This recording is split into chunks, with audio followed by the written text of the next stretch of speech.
When I first moved to New York, for the first few months, I did what everyone does. I basically found an unassuming friend and said I was going to sleep on their couch for the week. It became 4 months, and she wanted to murder me. So eventually, I looked on Craigslist, like everyone does, and I think it might have been the first listing I went to check out, was this place on Broadway, right by the BQE, which is loud. I got there, and I knocked on the door, and I waited, and I heard this clomp, clomp, clomp, clomp, clomp, clomp, and it got closer and louder, and I was like, God, whatever it is must be at the door now. No, now. No, now. No, now. It sounded like Sigourney Weaver in that thing at the end of Aliens. And much to my surprise, the door opened, and this guy put the gay in gay-sian. This was the gayest Asian man I've ever seen in my life. He was in black motorcycle boots and these black leather pants. He had a white kind of lycra, like the baby, you know, like when girls had t-shirts but their cuts of the sleeves are up here? It was like that. It was weird. And I swear to God, he was wearing a cowboy hat that was leopard print, like crushed velvet. And I was like, hey, I'm David. I'm here about the apartment. He was like, hello, I'm Jimmy. I was like, oh.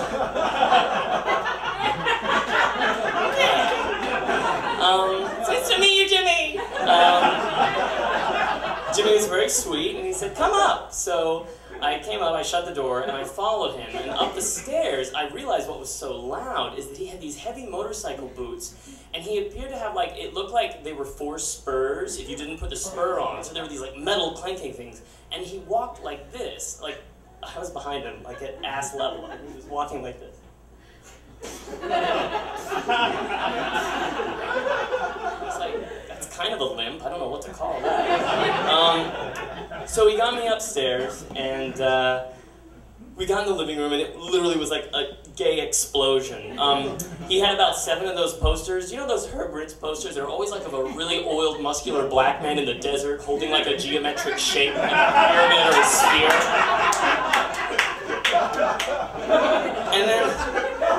And then where the stove would be in the kitchen, it's not really a kitchen, it was like a living room, and one wall was a counter, like a sort of a studio sort of setup. I guess he didn't ever cook, because the stove over it was one of those posters tilted back, mounted on a foam core of the muscular shirtless man holding a baby. Do you remember those from the 80s and early 90s?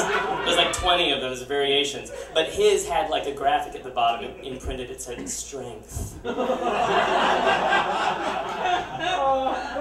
Around the side of this hallway, there was a stack of Vogue magazines that went to the ceiling, and then another stack in front of that, so it created an extra little wall, a little Vogue wall.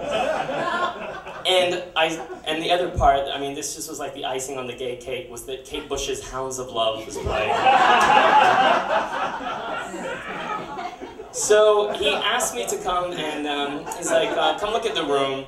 And apparently it had been a big open studio, and what he did to make it 2 bedrooms is he sort of built a U-shaped wall, so it created a hallway and then a little room at the back. And I looked at the room, and it had no windows, and it was 7 by 7, and I immediately kind of knew in my head, I was like, I cannot live like this. And he looked at me and he's like, I know the room is very small, can you handle this? And I said, maybe, I don't know, Jimmy. Let me look at the rest of the apartment. And he's like, okay. So as we're talking, there's a traffic jam on the BQE, so the whole apartment is suddenly full of and I'm like, wow, that's really intense, Jimmy. And he's like, yes, I know, but you get used to the noise after a while. Can you handle these? I said, maybe, just maybe. So we went back in the living room, kitchen, gay area, and I sat on the couch, and we started talking, and he was really nice. He worked in the fashion industry. Surprise! Spoiler alert! And I told him I worked at a gallery, which I did at the time, and we had a really nice conversation. And I started to think, he's a nice guy, and it's so dirt cheap. Maybe I can make this work. Maybe I could live in this apartment. And as we're talking, he also mentions his handicap several times, which I'm assuming is his limp. I'm like, oh, okay. And then at one point he says, he's like, I really like you. I think we would be good roommates. And I'm like, yeah, maybe so. And he said, wait here.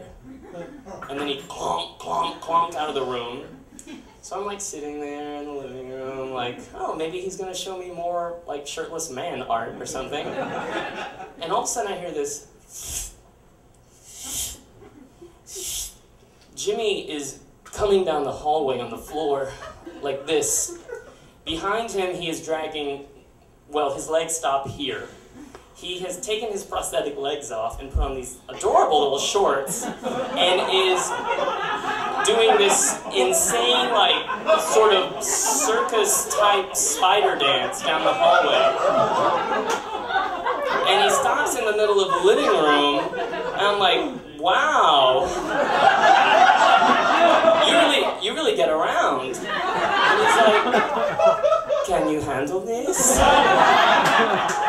And I said, yeah, I can handle this. And then he went on this tirade about how I had this former roommate and he kept the floors very dirty and I did not like it. Look how many things though I can do with my stools. And I was like, stools? And I looked, all of a sudden the gayness overshadowed like the 15 fucking stools in the room. There were stools everywhere, stools on stools on stools. And he popped backwards to this amazing trick where he spun on top of a stool in front of the kitchen sink, and then, like, with his back to me, miming it, he went, I can wash dishes up here. I was like, oh, that's really awesome. And then he said, yes, my last roommate was very dirty, and the floors were very sticky, and my stump got infected. And as he does this, he, like, legs up one of the stumps at me, like, accusingly, like he would a finger.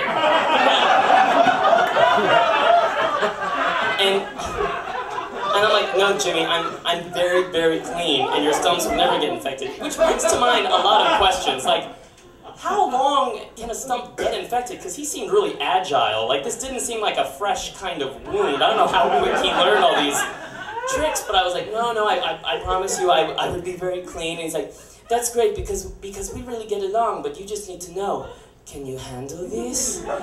And the can you handle this at that point was getting a little creepy. Like a little, it was about something else. And at that point I'm like, wait, what can I handle? And I look and I realize that out of these little tiny shorts, I see the bottom of one of his balls just kind of peeking out at me. And all of a sudden, everything is totally surreal. I'm like, what can I handle? The BQE, the little fucking room, your testicle in my face, you're not having legs, the gay art. Like, all of a sudden, I'm like, I have to fucking get out of this apartment right now. And the weirdest thing was that if he wasn't handicapped and he was just Jimmy and had done everything else, I would have left 5 minutes ago being like, he's kind of coming on to me, this is creepy, but I was so worried that he would think I left because of his legs. And I didn't want to let him down. I didn't want him to think I didn't like him because of that, so I sat through it, and I was like, yeah, no, that's fine, I could really live here. And then eventually he said, I'll be right back, and then he like, whoosh, whoosh, down the hall, back to his like weird-ass Cirque du Soleil room or whatever. And I sat there, and I'm like waiting for him to come out, and I can hear like clang, like metal and stuff. And I'm like, oh, is he putting back on his like, I didn't know what was happening.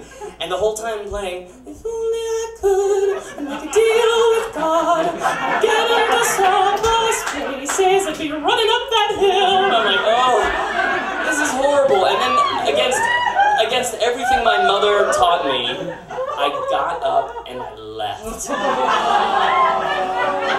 And I regret it to this day because I guess in the end what Jimmy wanted was to create a situation where he could be sure that he would be safe with a roommate who accepted him. And I guess in the end, Jimmy got his answer. I could not handle it.